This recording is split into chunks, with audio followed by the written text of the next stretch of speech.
Aujourd'hui, je viens pour la bonne nouvelle. La bonne nouvelle est la parole de Dieu. C'est ça que j'appelle la bonne nouvelle. Jésus-Christ nous a envoyés pour annoncer la bonne nouvelle aux nations et de les transformer en ses disciples. Lorsque Jésus-Christ est parti au ciel, il a laissé les disciples qui ont continué le travail qu'il avait demandé de faire. Et parmi les nombreuses phrases qu'ils ont euh, prononcées ou écrites en faveur des chrétiens, de nouveaux chrétiens, de vieux chrétiens, c'était cette parole que nous lisons dans Hébreux 12, verset 14. Recherchez la sanctification sans laquelle personne ne verra le Seigneur. Je vais vous lire le verset tel qu'il est écrit. Recherchez la paix avec tous et la sanctification sans laquelle personne ne verra le Seigneur.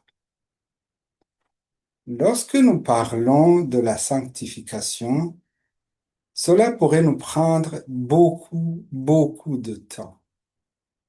Je veux seulement utiliser ce petit moment que nous avons ensemble pour parler de quelques aspects, vous raconter en fait des histoires qui ne sont pas que des anecdotes, ce sont des histoires vraies et c'est en partie ce genre de sanctification dont on a besoin.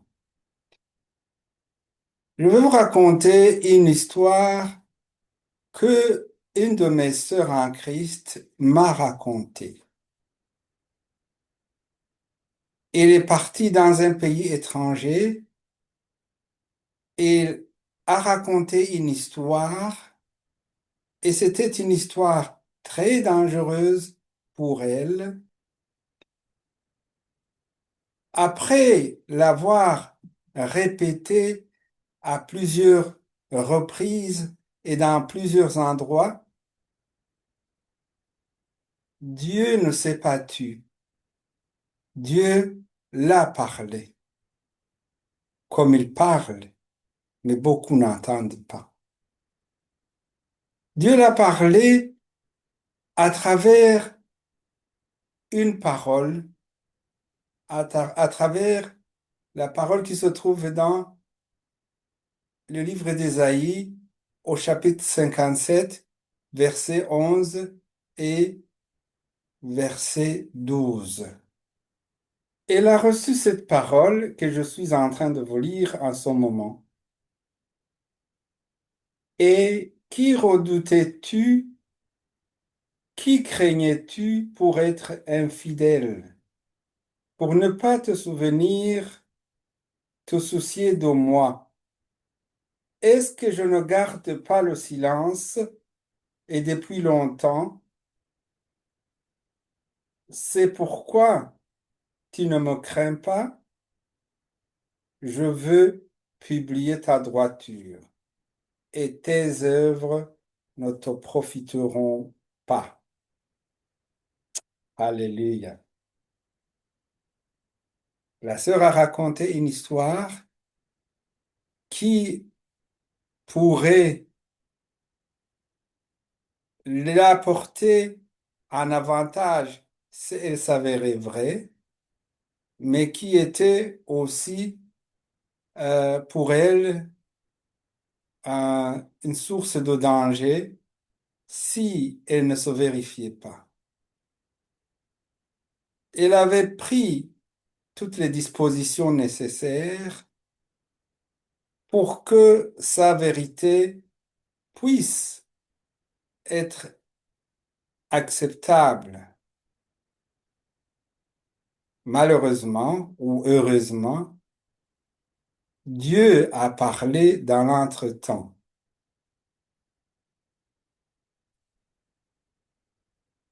La sœur savait très bien distinguer la voix de Dieu des autres voix. Elle a dit, maintenant, il me faut rétro-pédaler, c'est-à-dire il me faut revenir en arrière et raconter l'histoire telle qu'elle s'est passée réellement.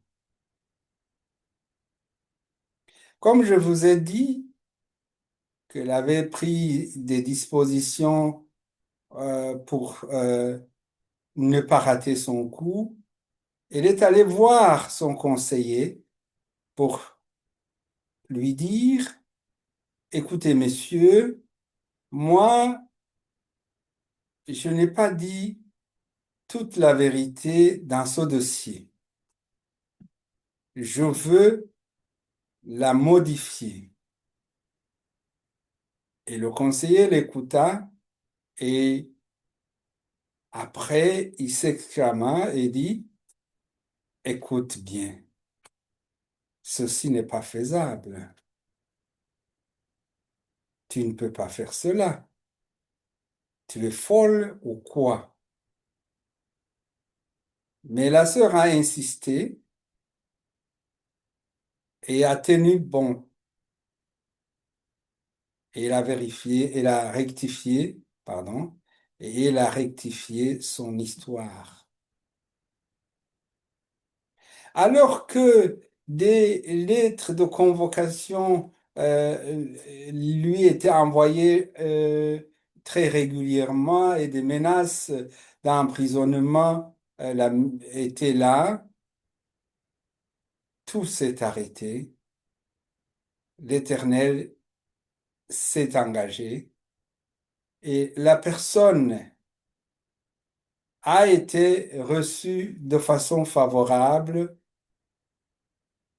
et l'histoire n'a plus constitué un problème pour elle. Elle s'était confiée à Dieu et Dieu l'a défendue dans toutes ses démarches. Nous sommes dans une période où la vérité n'aide pas, ou bien du moins dans certaines conditions où on pourrait penser que la vérité n'aide pas. Mais Dieu est vérité et il défend ceux qui sont dans la vérité.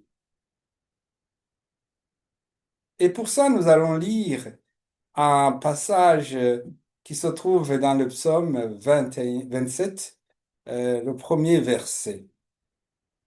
L'Éternel est ma lumière et mon salut. De qui aurais-je crainte? L'Éternel est le soutien de ma vie. De qui aurais-je peur? Voilà ce que la parole nous dit. Nous n'avons pas à avoir peur parce que l'Éternel, c'est lui notre salut. Passons. Je vais vous raconter une histoire qui me concerne personnellement. Quand nous racontons ou omettons de dire, quand nous racontons des bêtises ou des mensonges, ou quand nous omettons de dire la vérité, il y a une double sanction qui se prépare. La sanction d'ici-bas et la sanction de l'au-delà d'après la résurrection, si d'ici là on ne se répand pas. Quand j'étais en classe de septième, je suppose, de septième année à l'école secondaire, à l'école où je fréquentais, il y avait tout un charroi, beaucoup de voitures. Et une fois, je n'étais pas le premier, nous avions l'habitude d'entrer dans les voitures, de les démarrer, on ne savait pas conduire. Et les plus turbulents, et je ne comptais pas parmi les turbulents nécessairement, mais quand même, j'ai eu cette attitude et une fois je suis allé, j'ai déclenché le moteur et la voiture s'est avancée et a cogné le mur. Je savais où se trouvait le frein, j'ai freiné et j'ai couru. Je suis parti. Et le soir, nous avons reçu la visite des professeurs responsables, d'un des professeurs responsables. Il a posé la question de savoir qui avait été dans une des voitures. Et il a essayé plusieurs fois. Il est venu dans notre classe et personne n'a ouvert la bouche. J'étais moi. L'histoire remonte d'à peu près 50 ans ici. Et ce qui s'est passé, je n'ai jamais été dérangé. Mais ma peur était que j'avais eu peur qu'on pouvait me renvoyer de l'école.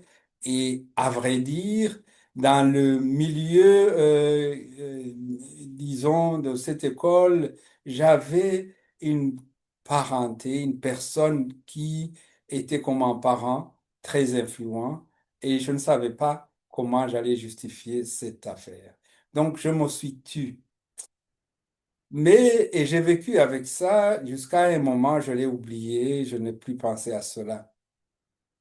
C'est quand j'ai essayé alors de chercher à apprendre à conduire que je me suis rappelé petit à petit de ce qui s'était passé.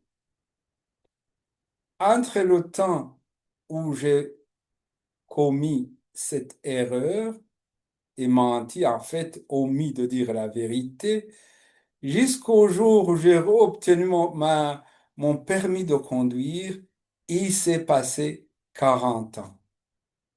Tous ceux qui avaient fait l'école avec moi, qui ont eu des chances comme je les ai eues, avaient commencé à conduire, je pense, une dizaine d'années juste après cela. Mais pour moi, ça a duré 40 ans.